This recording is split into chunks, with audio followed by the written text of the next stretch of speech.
선생님, 한글 어떻게 알려줘야 될지 모르겠어요. 그냥 가나다라 쓰면 되나요? 아직도 한글 공부하면 깍두기 공책부터 생각하신다고요? 그렇다면 이 영상 꼭 보세요. 끝까지 보고 나시면 유아기 한글 교육에 대해 완벽히 이해하실 수 있을 거예요.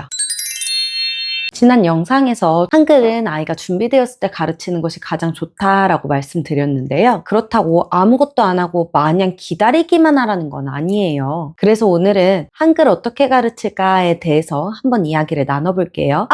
그 전에 그거 아세요? 제가 이 영상 하나 만드는데 자료 수집부터 대본 쓰기, 편집까지 일주일이 넘게 걸렸거든요. 그런데 구독 누르는 데는 1초도 안 걸린대요. 그러니까 도움이 되셨다면 저에게 1초만 투자해 주시기를 부탁드릴게요. 아이들이 만 3에서 4세쯤 되면 친숙한 글자들을 인식하기 시작해요. 특히 이 시기에는 이름에 관심이 많아서 긴 글자를 보고 내 이름이야 라고 하거나 사물함의 친구 이름을 보고 여기 민지 자리야 라고도 하는 거죠. 그리고 글자를 표현해 보려는 욕구, 즉 쓰기 욕구가 생겨요. 우리가 보기에는 그냥 낙서 같은 것들도 아이들은 내가 글자 쓴 거예요, 편지예요 라고 말하면서 의미를 부여해요. 그리고 점차 자기 이름을 비슷하게 쓸 수 있게 되는데요. 지금은 글자를 그림처럼 인식하는 시기이기 때문에 아직은 쓴다 라기보다는 비슷하게 그린다에 더 가까워요. 이 시기에는 일상생활이나 놀이를 통해서 한글을 자주 접하면서 즐겁고 재미있게 느끼게 해주는 게 정말 중요한데요. 저 같은 경우는 아이들이 이름에 관심이 많다고 했잖아요. 그래서 이렇게 아이들 이름이랑 사진을 넣어서 퍼즐을 만들어 줬었는데요. 다양한 색이나 모양을 활용해서 글자를 잘 몰라도 퍼즐을 맞추며 이름에 관심을 가질 수 있도록 도와줬어요. 또 낱말 카드 많이 활용하시잖아요. 그냥 보여주시기만 하는 것보다는 파리잡기 놀이라든지 낚시 놀이처럼 여러 가지 장난감을 활용해서 게임처럼 할 수도 있어요. 뭔가 준비하지 않더라도 일상생활에서 간판이나 책 같은 데서 친숙한 글자를 찾아볼 수도 있고, 마트 전단지에서 내가 사고 싶은 걸 찾아보거나 내가 좋아하는 과자 봉지에서 글자를 찾아볼 수도 있어요. 그리고 아까 쓰기 욕구가 생긴다고 했었죠. 그래서 아이들이 끼적이고 표현하는 행동 자체를 격려하고 인정해 주시는 게 중요해요. 글자에 색칠을 하거나 스티커를 붙여보거나 회색 바탕에 글을 따라 써본다든지 하면서 글자의 형태에 관심을 가질 수 있도록 도와줄 수도 있어요. 무엇보다 중요한 건 아이가 글자를 많이 아는 것이 아니라 글자에는 의미가 있구나 하는 걸 알아가는 거예요. 그리고 만 4, 5세쯤 되면 음절을 인식하기 시작하는데요. 예전에는 사를 보고 내가 익숙하게 아는 글자인 사과를 떠올렸다면 이제는 사라는 소리를 표현한다는 걸 알게 된다는 거예요. 즉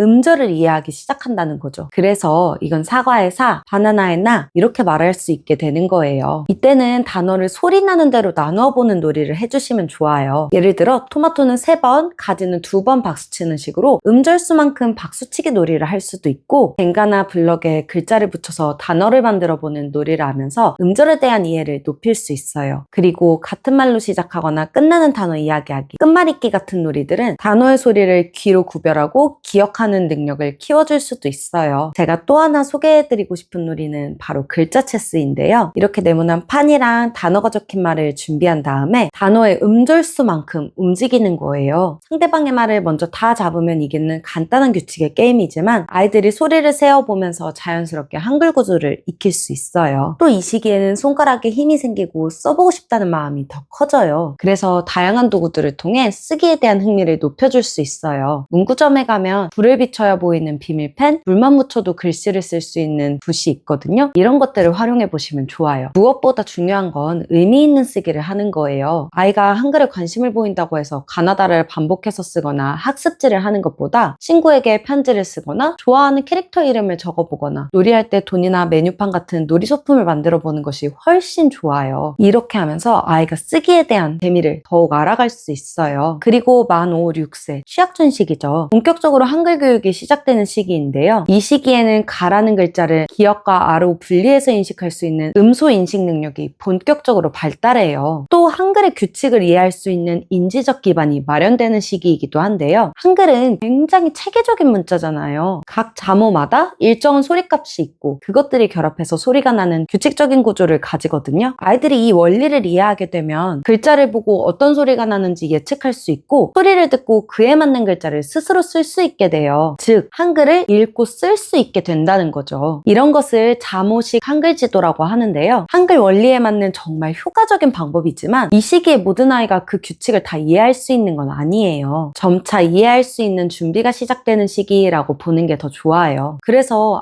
이제 좀 컸으니까 한글 가르쳐야겠다 하면서 억지로 앉혀서 공부시키는 것보다는 놀이를 통해서 자음과 모음 그리고 소리와의 관계를 경험하게 하는 게 좋아요. 예를 들어 여러 가지 단어 카드를 보면서 같은 자음을 찾아본다든지 소리를 들려주면서 비슷한 소리가 나는 글자들을 찾아볼 수도 있고요. 또 자석 글자도 정말 많이 쓰시죠. 비슷하게 글자 도장이나 글자 블럭, 글자 과자를 활용해서 자아 모음을 결합해보는 놀이도 할 수 있어요. 제가 시기별로 여러 가지 놀이를 소개해드렸는데요. 그 시기라고 해서 특정 놀이들만 해야 되는 게 아니라 아이들의 발달과 관심에 맞춰서 친숙한 통글자에서부터 음절로 그리고 자음과 모음의 결합으로 점차 확장해 나간다고 생각하시면 좋아요. 제가 10년 동안 아이들을 가르치면서 한글 교육에서 가장 중요하다고 느꼈던 건 바로 동기와 자신감이에요. 내가 이걸 읽고 싶고 뭔가 쓰고 싶어 하는 마음들이 있어야 배움이 진짜로 시작되는 거거든요. 그리고 이 동기를 유지시켜주는 것이 바로 자신감이에요. 이거 내가 아는 글자네? 이거 내가 쓴 거야. 나 혼자 읽었어. 이런 경험들이 쌓이면 나도 할 수 있다는 확신이 생겨요. 그리고 그 자신감이 아이를 더 배우고 싶게 만들어요. 그래서 가장 좋은 한글 교육은 아이가 재미있다, 하고 싶다 라고 스스로 느끼게 하는 거예요.